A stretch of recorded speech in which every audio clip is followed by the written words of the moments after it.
જેટલા જેટલા દેવતાઓના અવતાર થયા, જેટલી જેટલી ભગવતીએ લીલા કરી, એટલે એ લીલાની સ્તુતિઓ થઈ છે. માણસ ક્યારે મહાન બને છે? પોતાના કર્મથી મહાન બને છે.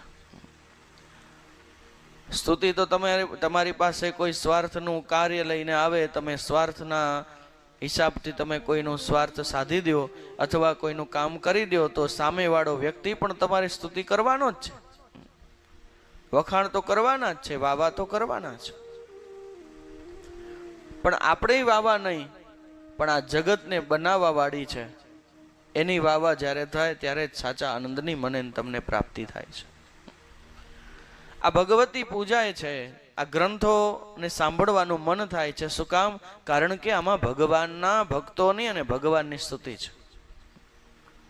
સંસારની વાત નથી. સંસારની વાત હોય તો તમને એક વાર ગમે, બે વાર ગમે, 3 વાર ગમે, પછી વારે વારે એક ને એક વાત જો આપણે સાંભળ્યા રાખીએ તો આપણે કંટાળો આવે.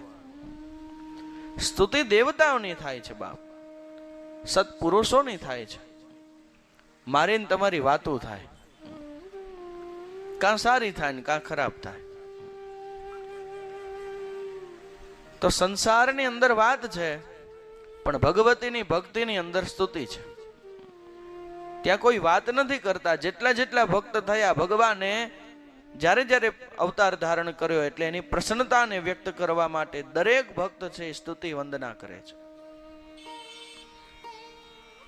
તો વાતો તો આખું સંસારમાં કરવાની છે, સારી અથવા ખરાબ. સંસાર તો વાતો કરવાનો છે.